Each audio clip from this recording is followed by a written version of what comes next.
So she has shown that through MRIs, there's a part of our brain that is innately spiritual, and it's in everyone. It doesn't matter if you're an atheist, if you're Muslim, if you're whatever you are. Humans are wired for spiritual perception. Welcome to the Angelic Frequency Podcast. We are your hosts, Christina Aroche and Luisa Velez, and today we had a very special guest. Her name is Lydia Picoli. She is all the things. Oh my God, her bio is just full of titles and things, but she's a transformational coach and healer. She's a priestess. She's an international speaker, podcast host, and master's in spiritual psychology from Columbia University. It was such an interesting conversation. We talked about how she helps light workers, her spiritual coaching practice, and all about spiritual psychology. It got really interesting, and we can't wait for you to listen. Let's dive in. Hi, Lydia. Welcome. We are so excited to have you on the podcast with us. Thank you for joining us today. Thank you so much for having me. I'm so excited and honored to be here. We are so excited to talk to you. So we know a little bit about you and your journey, but for our listeners who are not familiar with who you are and what you do, please walk us through your path and your practice. Okay, awesome. Well, I mean, how much time do we have? So the skinny of my path and practice is I was raised Roman Catholic, and that never quite fit for me. When I was 12, I found Buddhism, and that was my soul just knew. And I took it was like a paragraph in a textbook in 6th grade in like world history class. And I took every opportunity to learn about it and research it and write about it and read about it. And then I started practicing yoga when I was 14 and had a rough middle school and high school experience. I was in an abusive relationship when I was in high school. So that was like, I would call that my rock bottom and the beginning of the dark night of my soul. Although, as I'm sure everyone knows in their own way, it can always get just a little darker before we hit the dawn, as Florence and the Machine says. And then I started really exploring spirituality while I was majoring in philosophy in undergrad. And that really was sort of the beginning, I think, breaking point, being an intellectual person and loving learning about the things I love to learn about. I kind of didn't understand why my philosophy program didn't talk about Buddhism much, or like the closest thing we had was Chinese philosophy. And that's pretty common in most Western schools. And I look at so many spiritual systems as philosophies, as ways of life. And I think that's also how we prevent them from being dogmatic. And so I was also spending all of my time outside of the classroom learning and teaching myself those philosophies that I wanted to learn. Trained in yoga, started teaching yoga, started coaching as a transformational spiritual coach, leading moon circles. In there, when I worked with my first coach, she put me on the spot and was like, tell me your dreams. And I'm a Virgo. So I'm a huge vision board galley, and I had, such clarity on what I wanted. And it all just went blank. And the only thing I could say was priestess. And I describe that and tell that now as like that 100% was my soul speaking in that moment. I graduated undergrad during COVID and was building a digital platform for conscious living that I was looking for venture capital investors in. And it just wasn't clicking. I was building and pitching and building and pitching, and there just wasn't interest. And I also had an epiphany right before I started working with that coach and teaching yoga and meditation and breath work. I had a friend that ran a venture capital backed women's circle app called Yoni Circle, which is so cool and so amazing. And I love that platform. And I went over to her place in the Lower East Side of Manhattan to have cacao, do tarot. And she had to work on a Saturday. I was like, nope, I don't want that. I certainly do not want that. So yeah, again, at one of those low points, I surrendered, I let it go, and everything fell into place. And that's really kind of when the priestess path took off for me, and then kind of came into the spiritual psychology masters, which you guys know a little bit about. So that's all over the place, but that's the end. That is so cool. That is incredible. And I really love, like, the biggest thing that stands out to me regarding just, what you've shared so far about your journey is how it was like you were let, like, this way, no, that's not happening, this way. And you were just like so directed into where you were supposed to be and stepping into that. And also for you on your part to be willing to show up in that and to like follow that and be like, yeah, I'm stepping into it. And I'm curious if you want to, let's go deeper into the priestess, because I feel like that's such a, like even saying that and hearing you say that, I'm like, yes, like I feel like my soul is like, okay, like a little bit more, yes, please, So yeah, let's talk about priestess, and I want to hear from your perspective, like what does that mean in today's day and age also, because I have an idea of priestess from like way back when, Yeah. So how does that compare to what it looks like now, what it means to be a priestess now?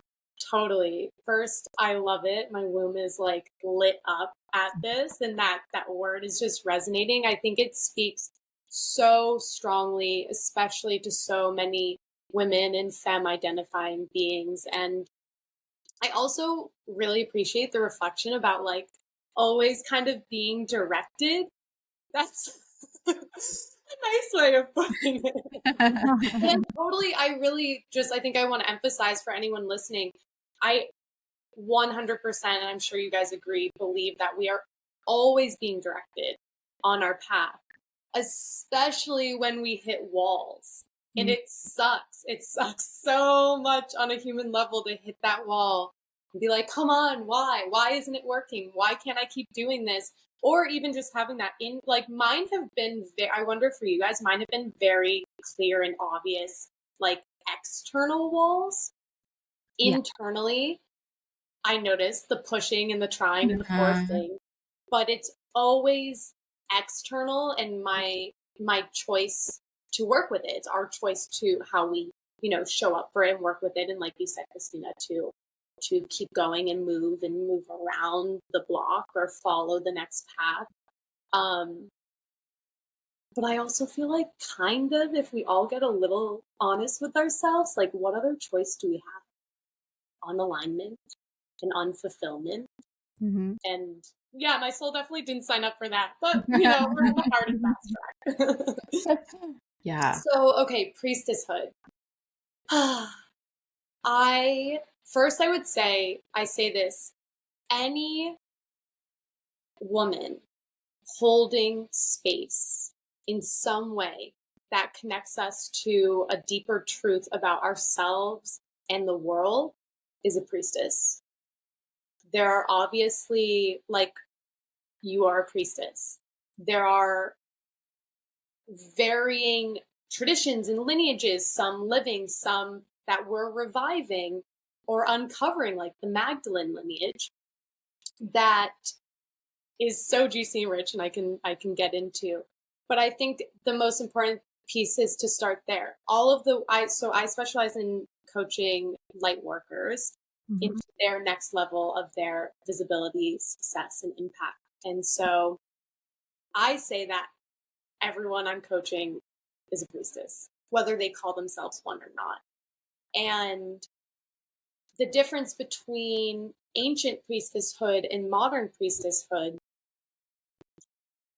I think at the core, it's still the same thing. How do I hold the space for you to connect with your innate divinity and your innate immanent, as in within you, and transcendent connection to the divine, the universe, God, source, whatever you want to call it? And I think fundamentally it's interesting. I just had a woman asking me about this in a different way. I think it's so fundamentally different to my relationship to the word priest, which I was raised in, and is like a gatekeeper, if we're, in my experience and opinion. And that's also a real fun fact about the way Christianity is facilitated, we'll call it, is when the, oh God, what was the council? I'm going to forget it. But when they basically had the council that decided what books would make the Bible, they wrote out all of the books that talk about our innate divinity and that innate connection that we have, and that we're not innately sinners. And yeah, so I think the other role of priestesshood, especially as it comes into our modern day, is about sovereignty and reconnecting individuals to their sovereignty. What else would I say that's different? I think one of the really beautiful things about priestesshood today, and I think this applies to any spirituality, however a space holder or a seeker labels themselves is or doesn't, is we live in a world where we have access to and the safety of connecting to various traditions with reverence and respect. And that's very important. And I think that that's something that's unique to this version of priestesshood. And that's how I facilitate. I am lucky enough to be trained and have education in various lineages that I get to funnel into my way of holding space. So that's what I would say. That's amazing. I got chills, by the way, when you said the Magdalene lineage. I was like, oh, okay, this is where we're going. Yeah, definitely. I want it, and I had Magdalene's in mind because it's so juicy, it's so amazing, and I want to know all about it. Like, I think I'm a Magdalene. I don't know what that means. I don't know what to do with that information, but I'm convinced that's what I am, something that I am. Yeah. But it's so interesting when you're discussing lineages that we're rediscovering today. How does that come about? Like, what someone like me, for instance, who has this innate knowledge or came to that awareness, what do you do with that information? And how do you move through life differently than you would if you didn't know?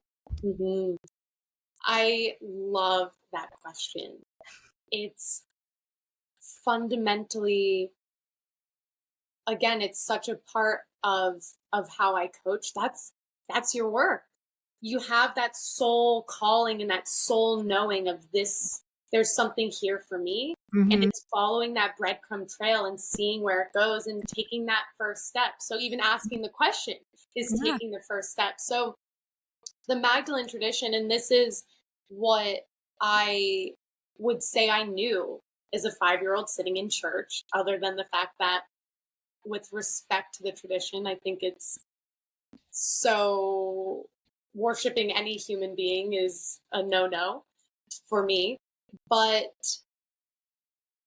Magdalene is the complete half of Christianity that has been written out. And when we look at different traditions, I did a presentation last summer at an International Magdalene conference on the link between Mary Magdalene, Egypt, Carl Jung's work, and tantra. Oh my God. And the essence of that, yeah. Let's go. Here's a lot.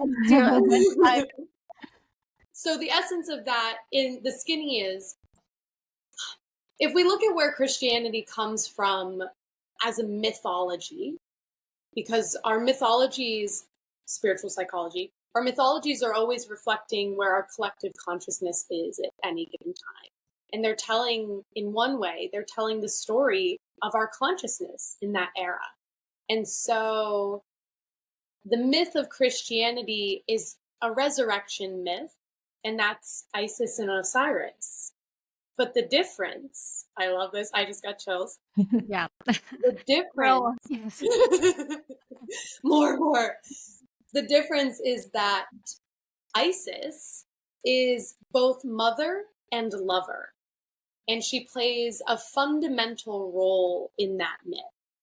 And then when we get to Christianity, there is no lover, there is a virgin mother, and Mary Magdalene is a prostitute that Jesus saved. And there's been incredible scholarly research on this. I'm going to butcher her last name. I want to say Megan Watterson. Yes. I was just thinking that, and I was about to bring her up because we run a book club too, just like a free little community. And literally, the book for this past month was Mary Magdalene Revealed. Hello. Yeah. Can't make it up. Yeah. Yeah. Exactly. So beautiful. So where are we here? Yeah.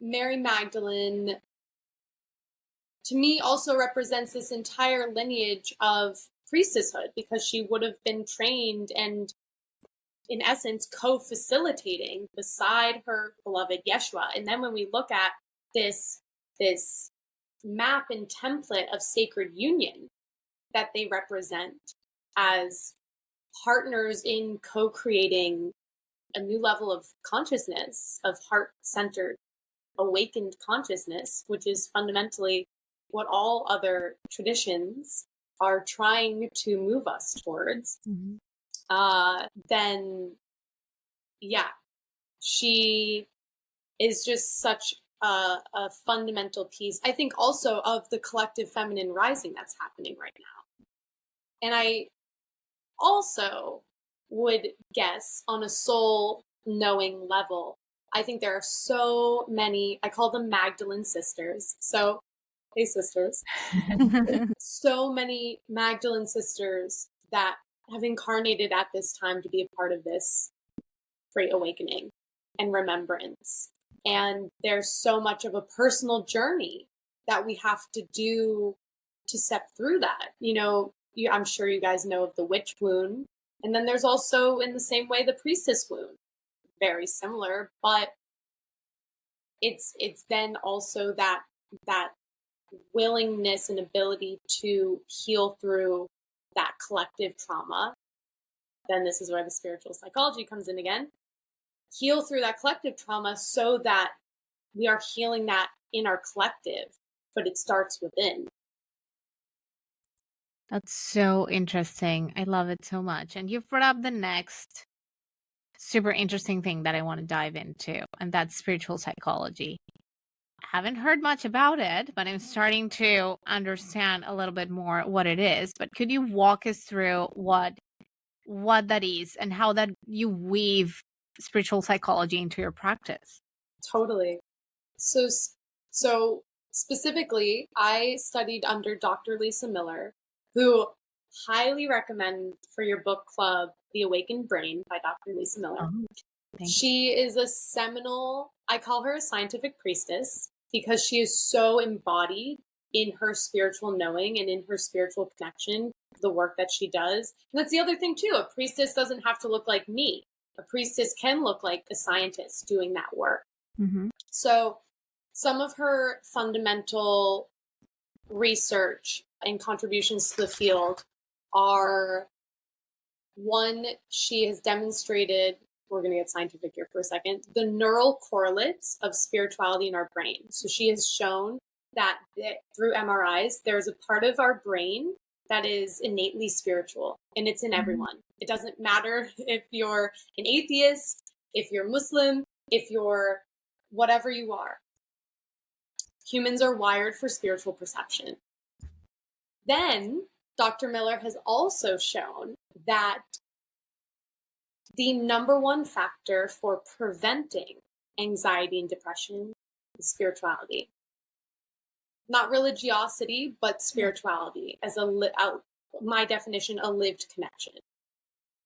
And then the number one factor that will prevent a relapse of anxiety and depression, more than medication, more than therapy, is spirituality. That's amazing. So in my master's, my work was a lot of it was based off of Carl Jung's work.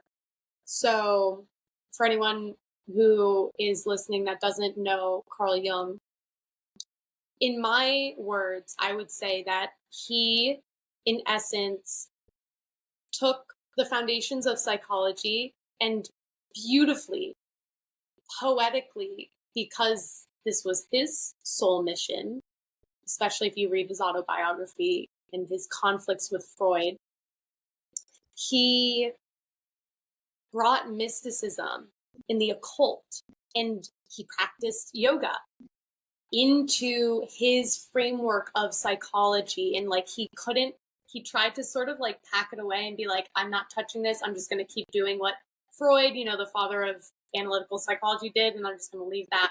And he just couldn't. And also, for any nerds listening like me, his Red Book, so this iconic, mysterious book that Jung wrote that wasn't published, I think, until 50 years after he died, if I'm correct, was in essence,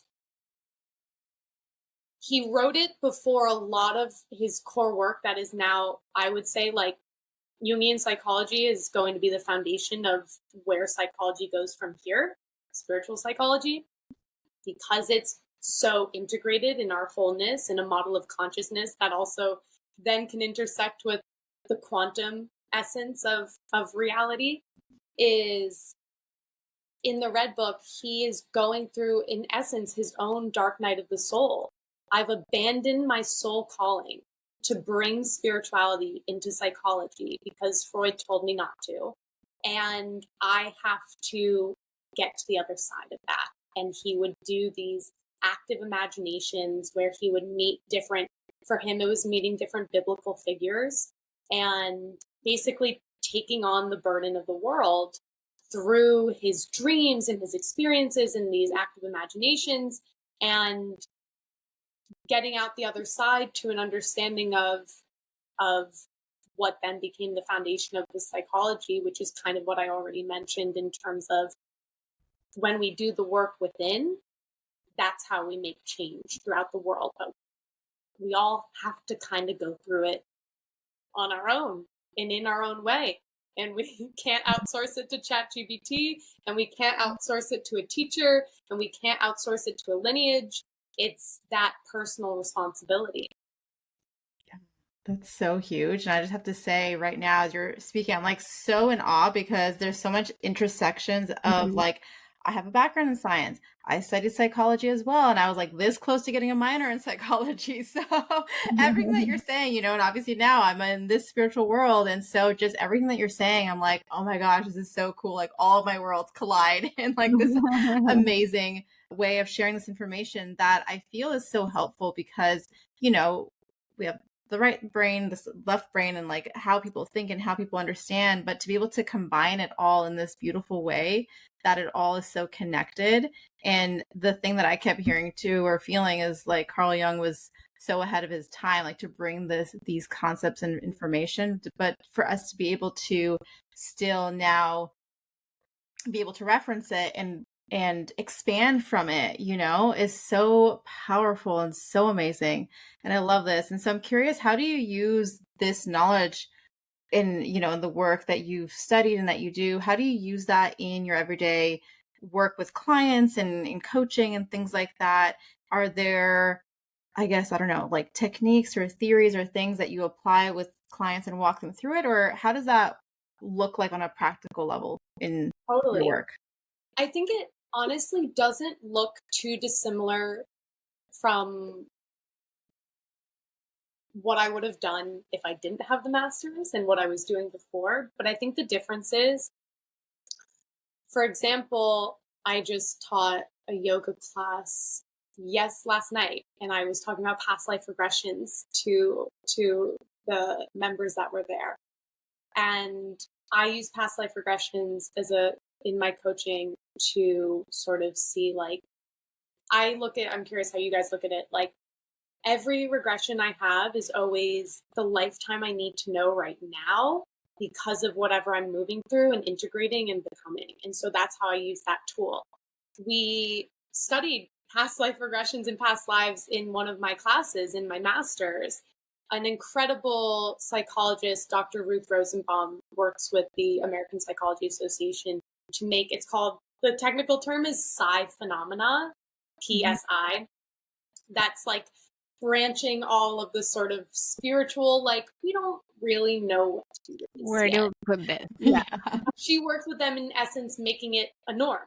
These are normal psychological occurrences. So in her class and through different case studies we read, it just becomes evidentiary that, you know, I always say, like, I didn't need this master's. My soul knew, like, it knows what's real, what's up, what's good. I don't personally need proof. My proof is in my experience, but it helps other people. And science is not, I'm like, listen up, everybody. Science is not the what's the word? Like the bully of spirituality or an antithesis to spirituality. The future is when science and spirituality are going to be saying the same thing, which in my view and a lot of other people's views is where we're already heading. It's kind of what we talked about with the spiritual and the Carl Jung and the quantum physics and psychology, and it's ancient traditions that knew this already. Like yoga, I think, is a brilliant system. And I have a dear friend in India who's getting her PhD in quantum consciousness, in essence. And we were just talking about one of her classes she'll take is called quantum yoga. And I was like, this is so cool. The fact that, like, you come from a tradition and you have this living tradition of the yogic techniques for union with God, source, whatever you want to call it, within ourselves, within our own embodiment.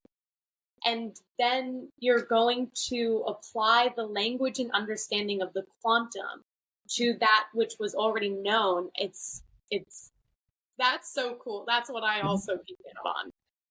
So mind-blowing and amazing and interesting, the kinds of things that you can say. If I had known that so many years ago when I went to school, that you could just do this and study this is amazing. The field and how it's opened up to, how science and spirituality are merging and connecting in the most wonderful ways in our world today is just amazing to see, and I can't wait to see how it unravels.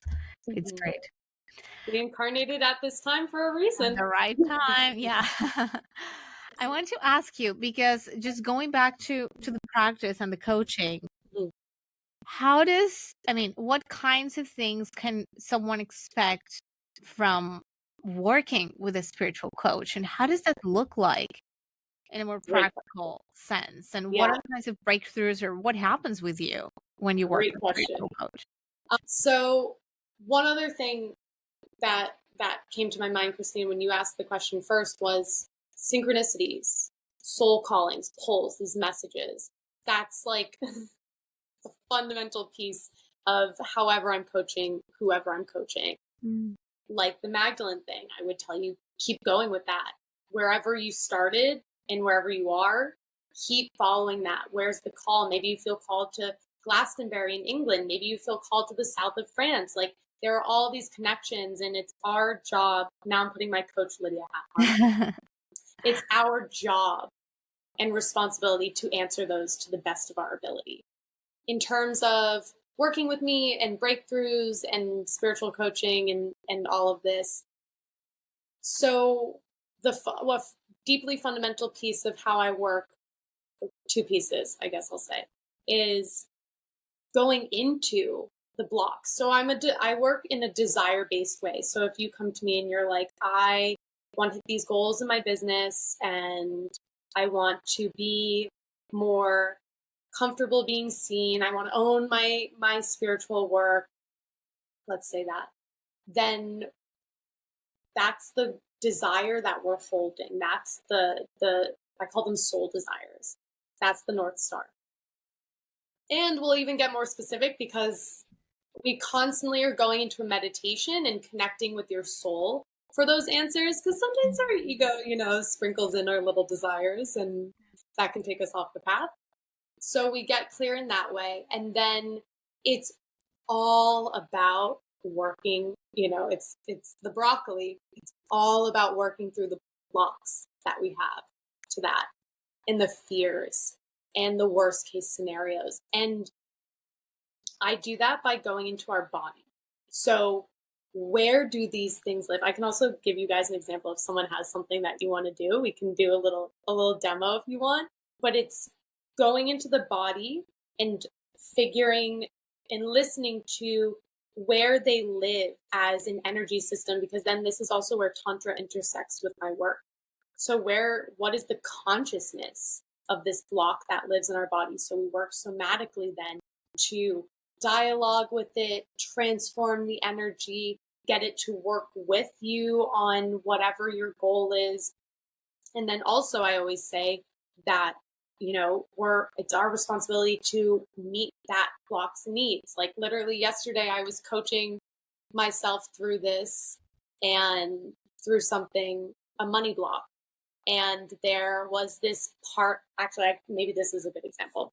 There was this part of me that I found. It was like, I first felt it like in my chest and in my shoulders and in my throat. And working with me is a brilliant way to see how much more can we trust our body, because it starts as sensation. I don't know where this is going or what is going to happen. But then, I start to kind of see in my mind's eye and I feel like it's like armor.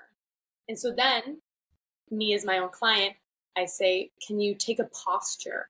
How would it sit in your body?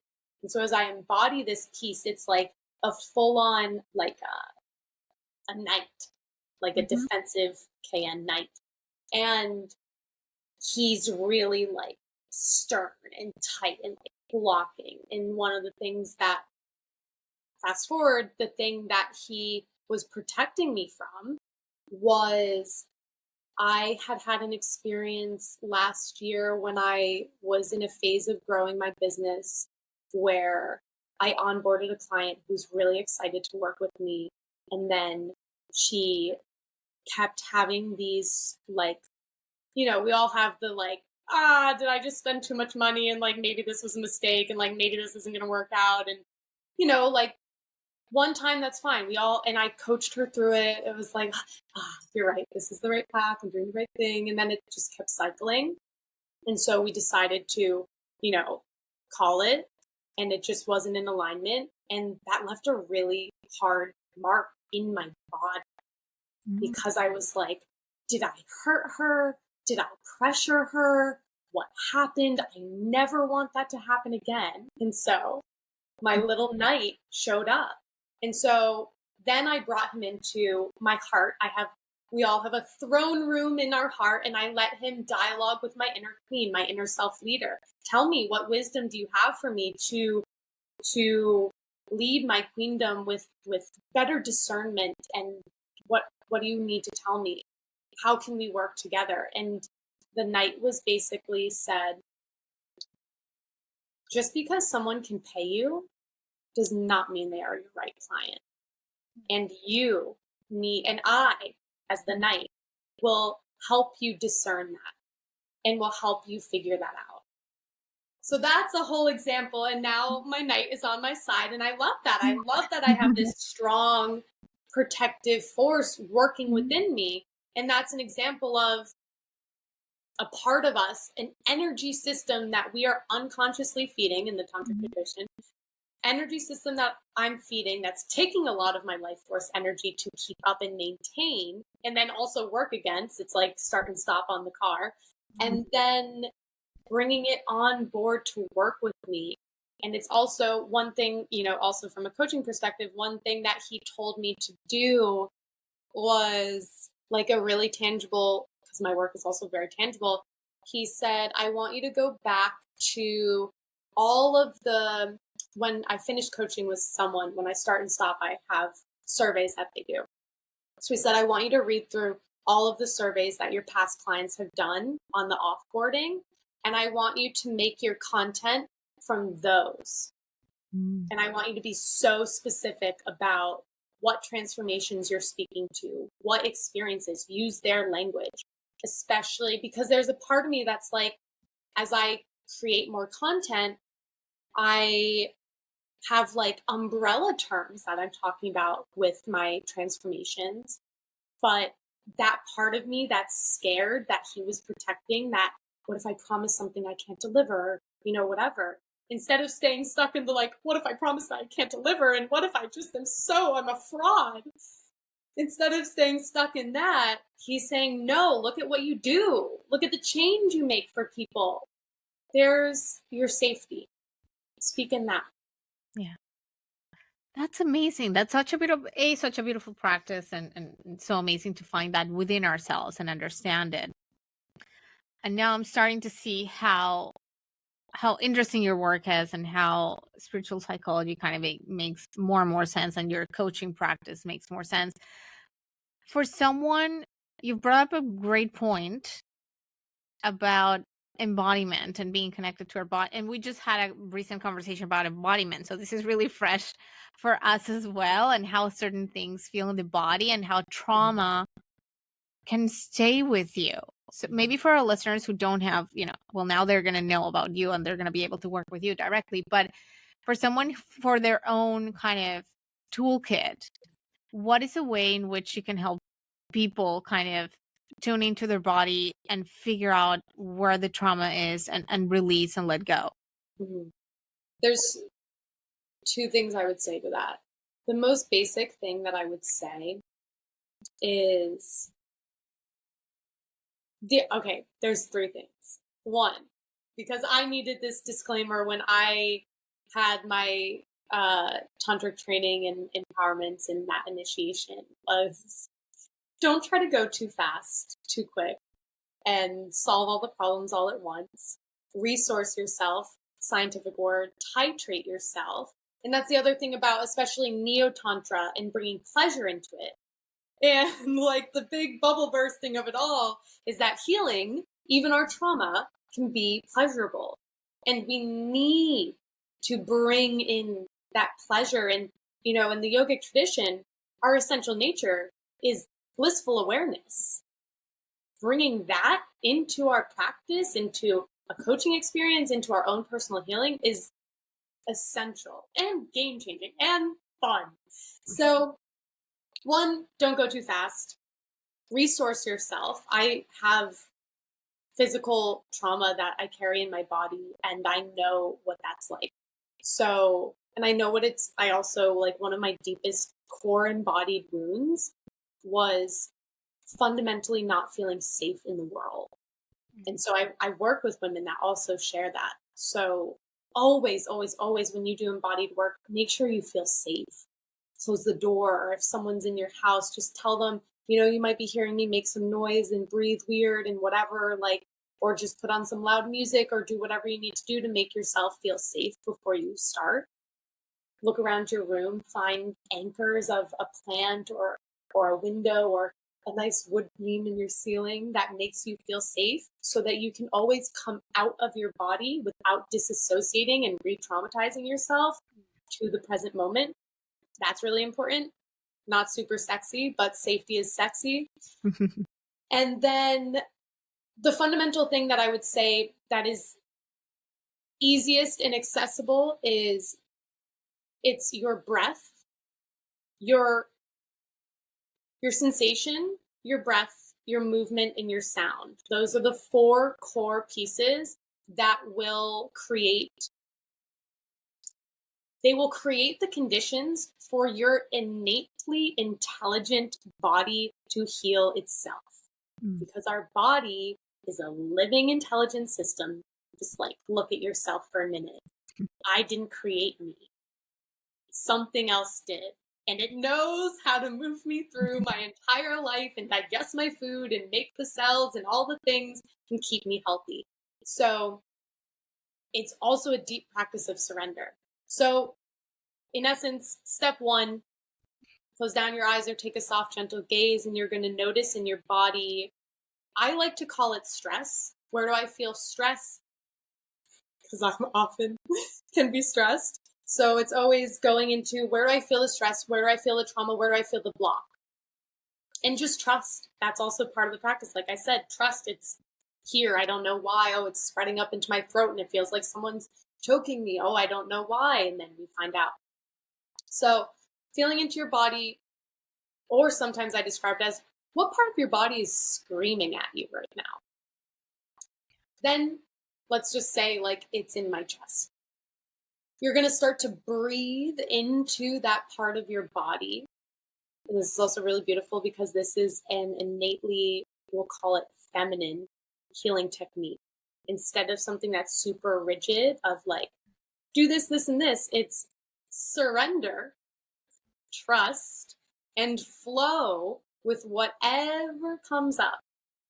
So as I start to breathe into my body, if you don't have any breathwork complications, I invite you to do an open mouth connected breath. It's breathing in and out of your mouth with no pause between your exhale and inhale. And so then you're going to breathe into that spot in your body. And I always do this standing up. You're going to begin to, once you feel your breathwork sort of activating you, you're going to begin to, on your exhale, sound the sensation. So I like to say, as if that sensation took over your voice box, what noise would it make? So then you're going to sound the sensation. And then as your exhale sounding, inhale sensing, and notice as you breathe and sound, the sensation will transform. You can go from crying and laughing hysterically in the same thing. And that's also what's so powerful and so tantric about this is it's the whole human experience wrapped up in one. So once you're breathing, sounding, sensing, then you're going to add movement. How does that part of your body want to move?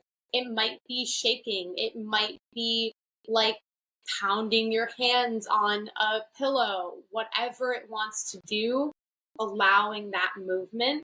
And you'll notice as you keep doing it, even for 5 minutes, 10 minutes, it will transform. It will release, because fundamentally through your sensing, your breathing, your moving, and your sounding, you are releasing the energy and everything from I'm trying to think of the psychological word that I want to use right now. From a complex, a trauma complex, to a thought, to an emotion, they all live in our body. They do not live in our mind. That is why, in my humble and appreciative opinion, because I love therapy and I love talking, it does not do the embodied somatic work that we all need. With bodies, with beings with bodies, we have to go into the body. So there's your homework, everybody.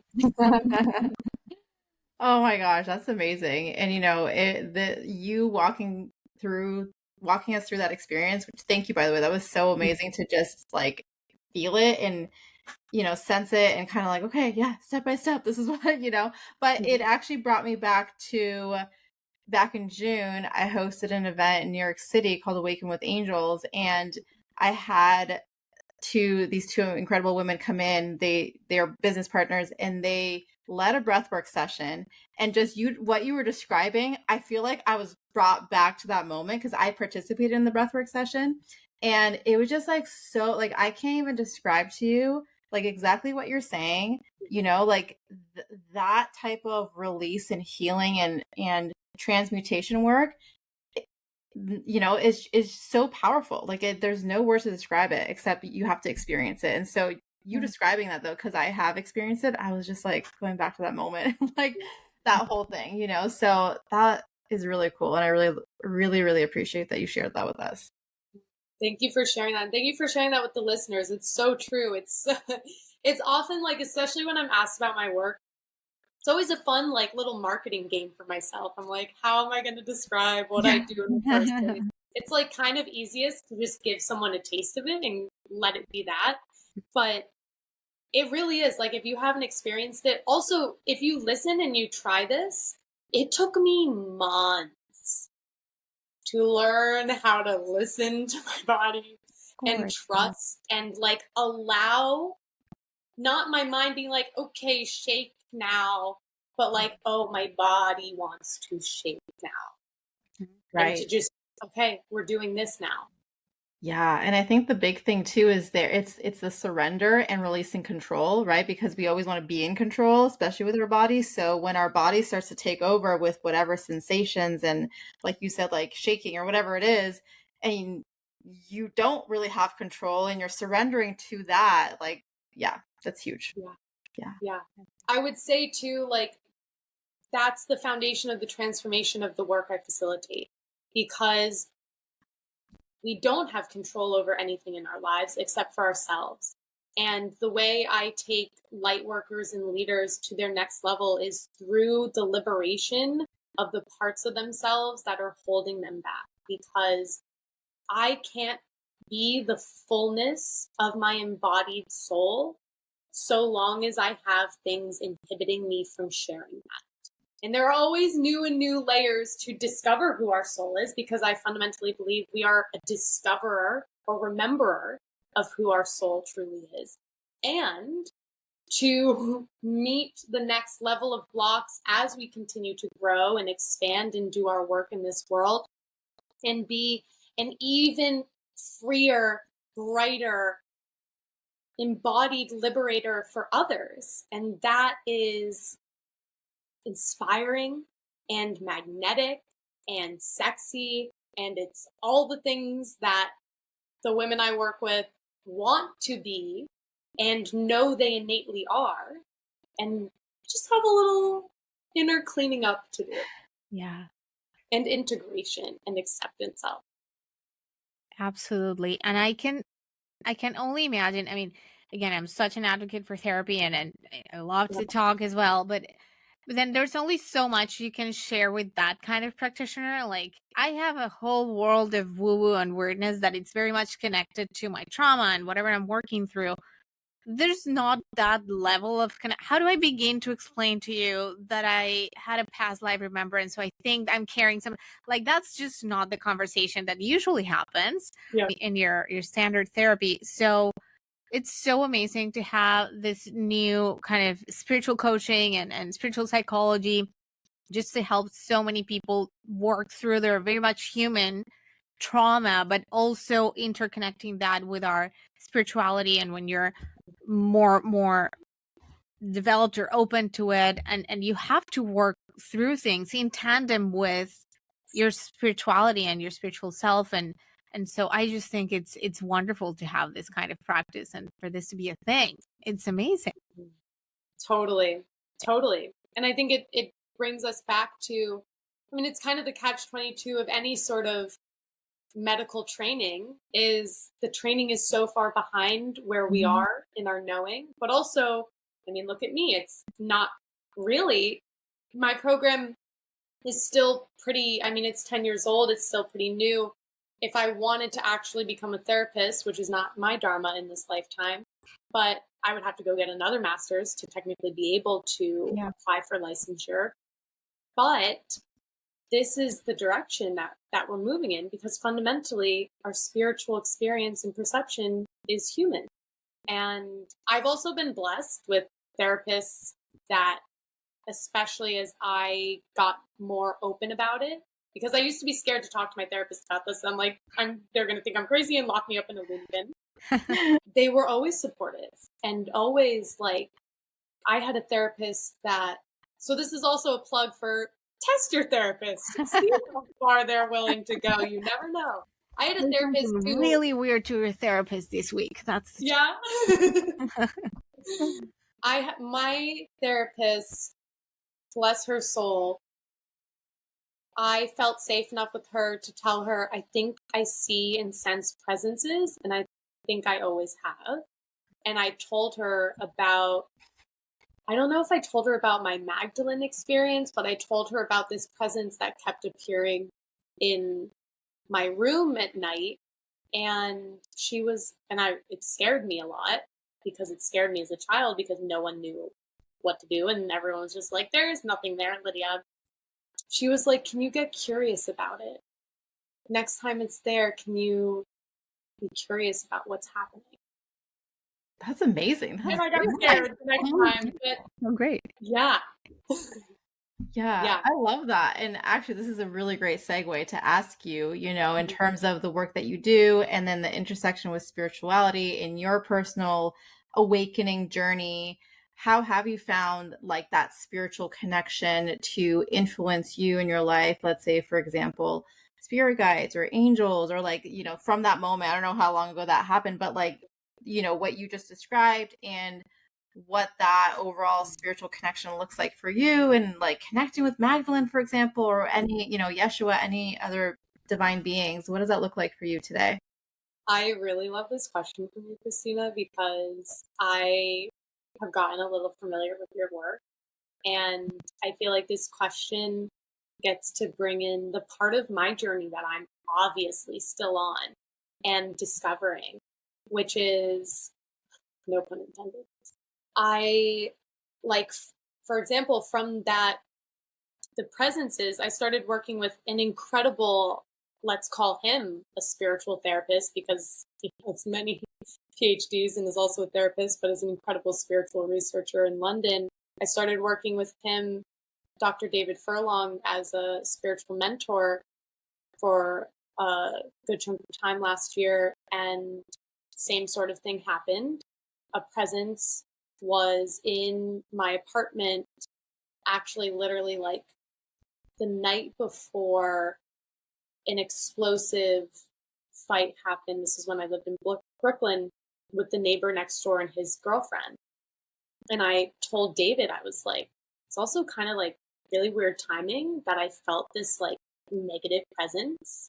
And then that experience happened. And he basically explained it to me like these, and taught me how to work with it. We set a sacred space and basically called that spirit into the space.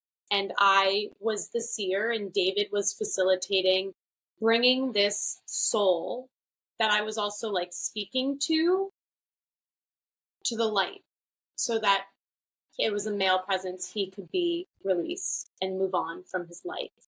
And so, I mean, no, what the heck my neighbor would think of me saying this, but when we're in a really negative place, we can also be, you know, if it feels true for you, we can be impacted by negative presences, and they can glom on to that and feed off of that. So in my worldview, that's what happened. And so, yeah, it's been a journey of, oh, wow, I can not only not be scared of these, but maybe these presences have been coming to me because of the light that I was as a kid and thought I could help them, or thought, you know, got confused. And, you know, there's also so many different traditions that have maps for the unseen and that we've just been so disconnected from. So that's a part of what I'm still discovering about myself and my journey, and working with the angels, and Magdalene is also that. My Magdalene sort of journey is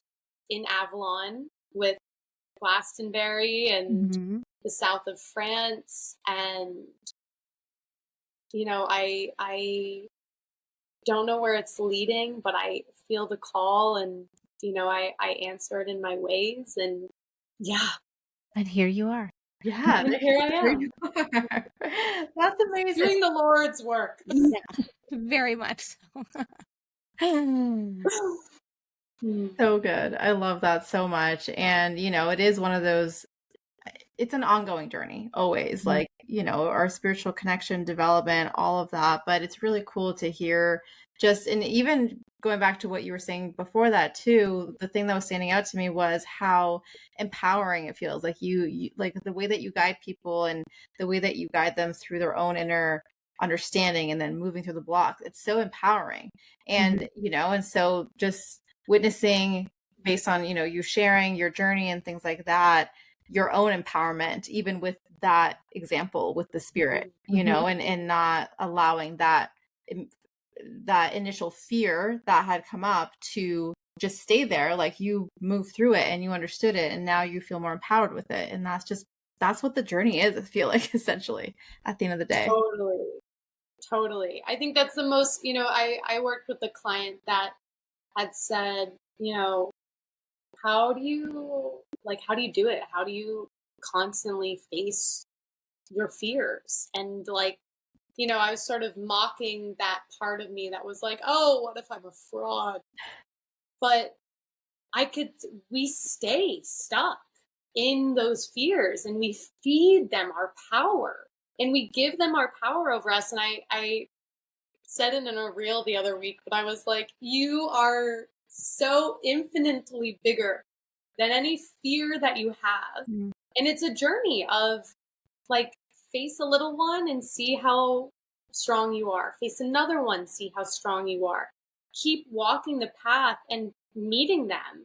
And it's like opening the closet, the boogeyman's not there, and realizing your own strength and ability. So I love that. And I think that I hope that's a takeaway that someone listening can have, is that you have everything you need to actually face the things that you are most afraid of. And when you do, you will reclaim your power and you will understand just how much of a badass spirit you are.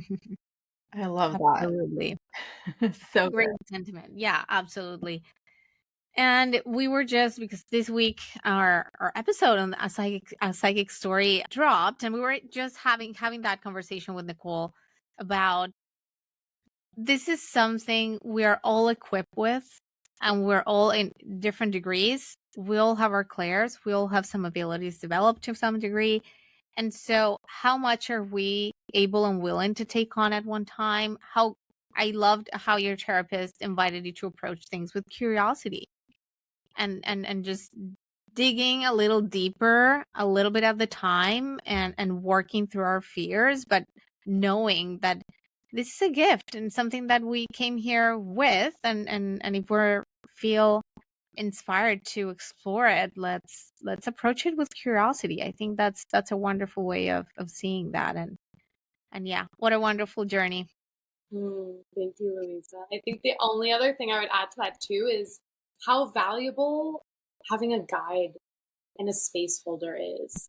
You know, that's the beauty of therapy as well. That's also like the energetic alchemy of therapy, is having a witness, and an anchored witness, and someone who can co-regulate you. And so I think that's a really important piece of the spiritual journey that I also think catalyzed my journey. And I wonder if you guys would agree, so much quicker. When I started working with people, the level of, you know, I use the word up leveling a lot in my work, but and sometimes I don't like it, but the level of growth that could catalyze and come from working with someone. And there's obviously so much that we can learn on our own and get curious and read books and listen to podcasts. But that level of both witnessing, that's so healing. Oh, wow. For me, like, I'm not crazy. I thought I was as a kid, maybe, but I'm not. This is normal. And it's actually a gift, right? Like you said. And there are people that can understand me. And I think that that's also deeply healing and empowering, especially as light workers, especially in, any climate that we've probably grown up in this emerging consciousness, we'll call it.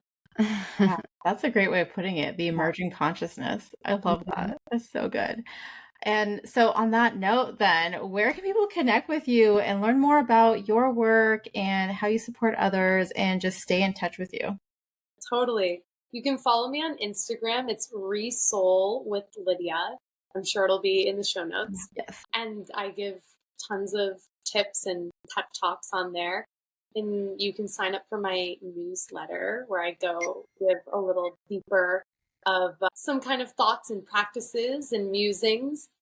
And that'll be in my website, and we'll share that link as well. So that's what I have to share. And I guess the other thing would be that I do have a rare space open in my coaching right now. So if anything resonated that I shared and you feel resonance with me, feel free to reach out and we can chat. That's incredible. Ah, thank you so much. And yes, we'll definitely have all the links in the show notes. And just want to say thank you for this conversation. I love this so much. So many, like I said, ahas and intersections and goosebumps and just all the things. So I really enjoyed this conversation. So thank you. Amazing. Yeah, it was really lovely to have you. You do such interesting work. And yeah, it was an amazing conversation. Thank you so much for sharing your time with us. Amazing. Bye.